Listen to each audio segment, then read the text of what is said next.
Hello and welcome to week 3 of the NFL season. So, what does that mean? That means let's talk about it. Okay, we've got the Bengals going to Baltimore for the Baltimore Ravens home opening game of the season. The Ravens are 0-2 after taking losses out west to Denver and the Raiders, while the Bengals are 1-1 with home wins again, with a home win against San Diego and a road win at Oakland. So you got the 2-0 Bengals taking on a very desperate team in the Baltimore Ravens. I'm looking at this game as one of those season-defining games for both teams. On the Baltimore side, it's pretty obvious. Since I think 1990, 1998, somewhere in that era, no team has won or made the playoffs after starting 0-3. So there's a lot on the line for the Ravens in this game. They're literally playing for their playoff lives. Whereas the Bengals, coming in at 2-0, if they are to win this game, they could take a stranglehold on the division and position themselves nicely for a possible high seed come the playoffs. And for the Bengals, I think it's for them it's even more important for their swagger, for them to be taken seriously in the NFL right now. There's always those little whispers about the Bengals. They just can't win the big one. They always underachieve. But I think if they come out of this game with a W, they are going to be taken seriously within NFL circles. At least so in the media. I know people inside the NFL take the Bengals seriously. It's more when it comes to the media's perception of the Bengals. I mean, the Bengals are probably one of the better teams in the NFL from top to bottom in the roster. It's just consistency. It's just execution, coming down to playing like they should. If they can do that and come out with a win in this game, it's one of those Katie bar the doors, lock the barn, hide the women and children. This team's going to get on a roll. And this team could get really hot. And they will be up there with the Patriots as probably the team to beat in the AFC. So with that in mind, what do I look at in this game?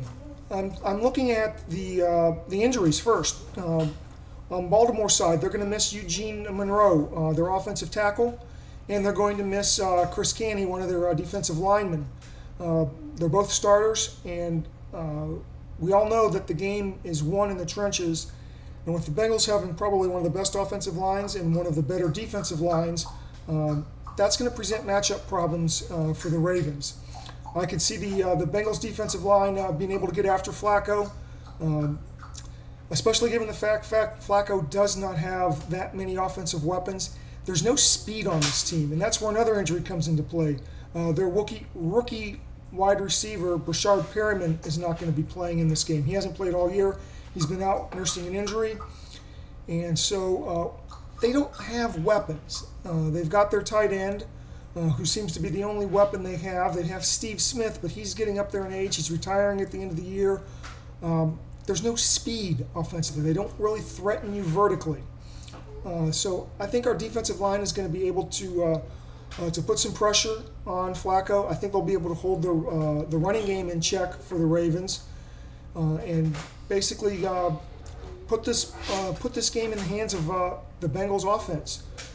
And our injuries are on the defensive line to Hardison, who is not really going to probably play anyway.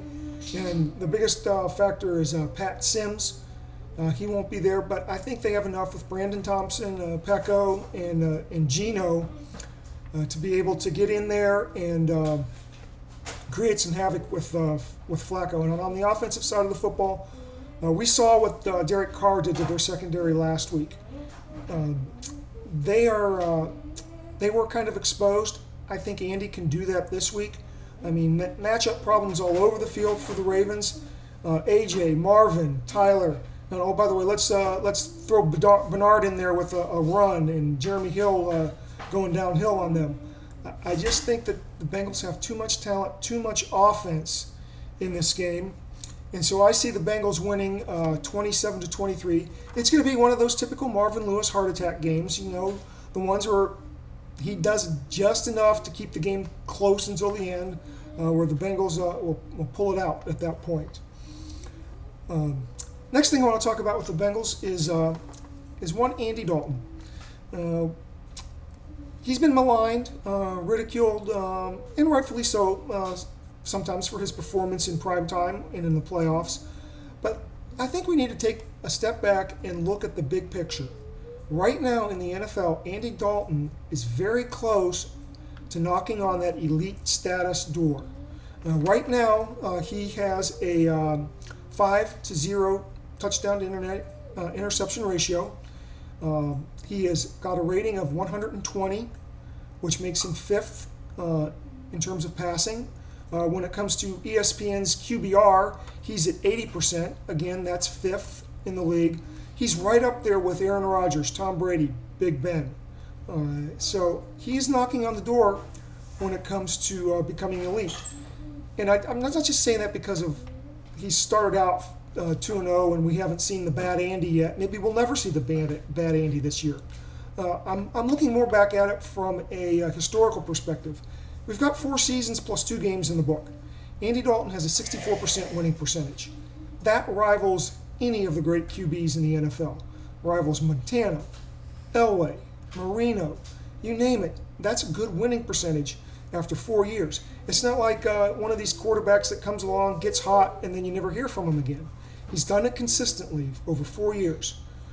So you got to take a look at that and put it in perspective when it comes to Dalton. Another thing to examine is the fact that there's been only one quarterback in the NFL history to take his team to the playoffs in his first 5 years, and that was Joe Flacco. Well, guess what? Andy's done it 4 years in a row right now. This is his 5th year. He's off to a 2-0 start. Who's to say he can't do it? He can get this team to 5 playoffs, and if he does, and based on Flacco's record at 5-0, guess what Flacco did in his 5th year? He won a Super Bowl. Now, I'm not saying the Bengals are going to win a Super Bowl based on Andy Dalton's play. But I am going to say that Andy Dalton's play will have a contributing factor on whether or not they can get to that Super Bowl and win it. So I think it's time that we stop the Andy Dalton bashing, at least for now, and give him some credit for what he's done in the NFL. I mean, it's pretty remarkable. He's done it quietly. Yeah, he's had some stinkers in the playoffs. But, I mean, some of those were complete team collapses. So I think Andy Dalton is doing well this year, and he could be on a historic pace. I mean, it's kind of hard to believe, but that's the truth. I mean, look at Peyton Manning, his first 3 years. Dalton's got better stats than Peyton Manning. Okay, with that in mind, let's move on and take a look at our picks for the week.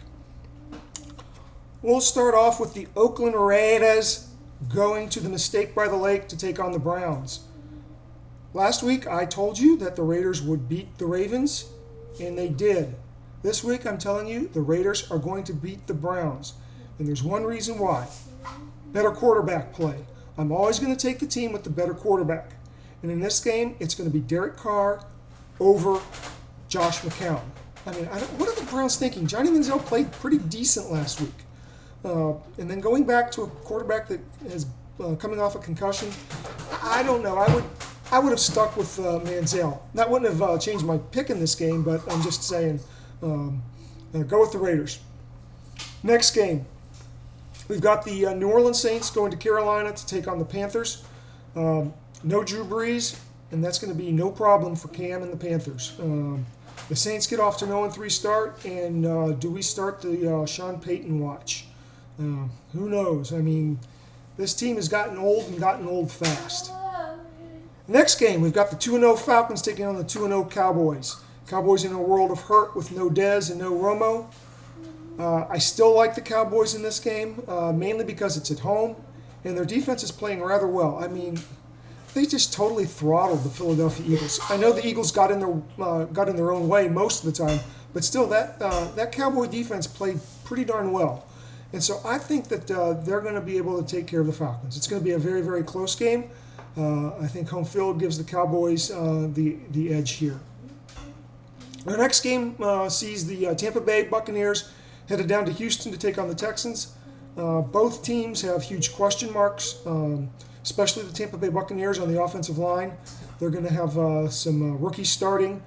That probably is going to spell some bad news for them when you consider if J.J. Watt and the Houston Texans defense is going to be ready to welcome in Mr. Winston and the Buccaneers. Look for the Texans in probably a pretty easy win here.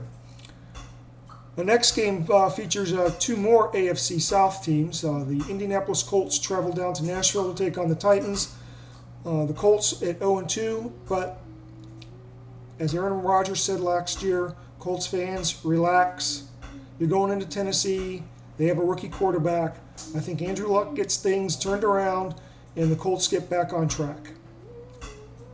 Our next game has that fourth AFC South team, the Jacksonville Jaguars.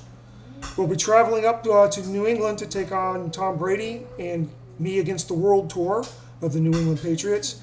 And I think that the Patriots will just take the Jacksonville Jaguars out for an old-fashioned butt whipping.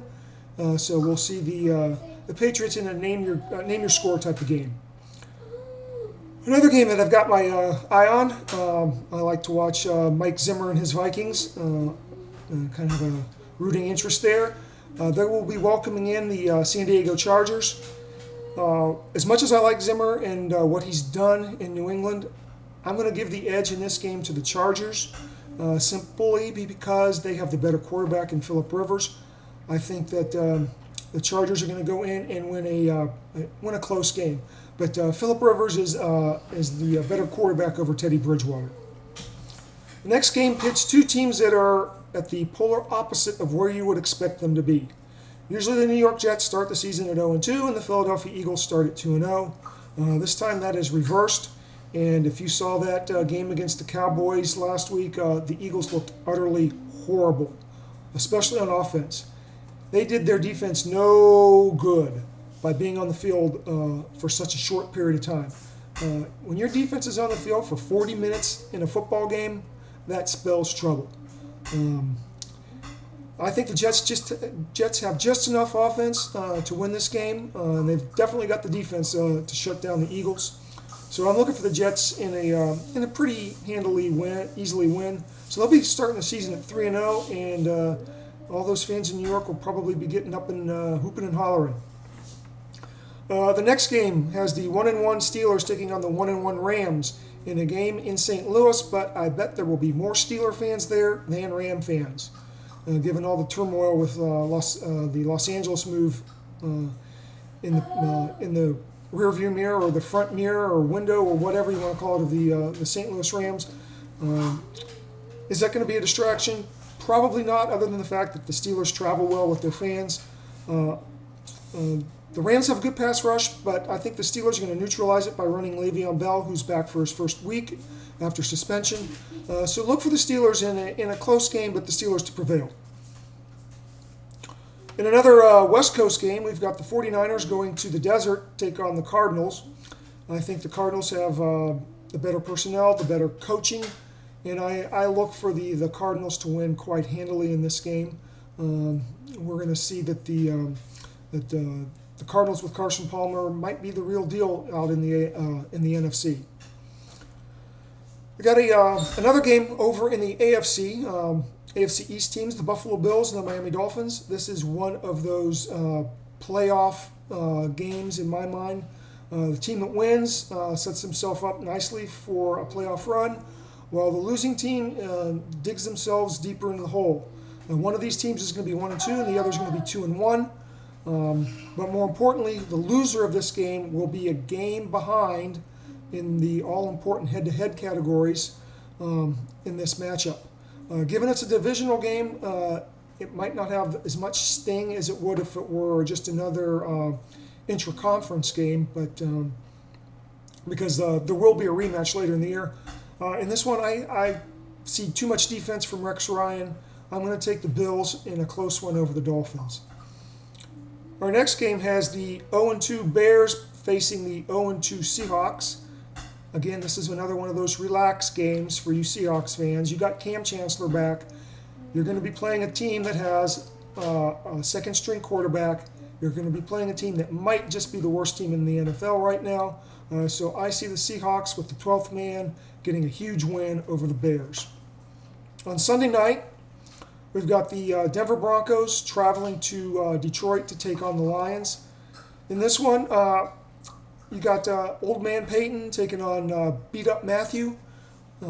Stafford's been taking a pounding lately. Manning, he just looks like a totally different quarterback when he's put under center there. I'm interested to see if Kubiak allows Peyton to be Peyton, and then how Peyton plays. Right now, I'm borderline on Peyton Manning. I think he is washed up. I think he is over the hill. And we'll just see what happens from here. The reason I'm giving the edge to the Broncos is better defense. Clearly, the Detroit Lions did nothing to shore up their defense with the loss of Sue and Farrelly. The Broncos have one of the most opportunistic defenses right now. So I look for the Broncos to win this game. And then finally on Monday night, we got the Kansas City Chiefs going into Green Bay to take on the Packers. I see Green Bay winning this game. It's a home game. They should be able to take care of business at Lambeau. What was it? I heard somewhere that Aaron Rodgers has only one loss in the month of September to AFC teams since he's been a starter. Guess who that one team was that he lost to? That would be the Bengals. I'm just throwing that out there just to share that with you. But I'm taking the Packers in the Monday night matchup.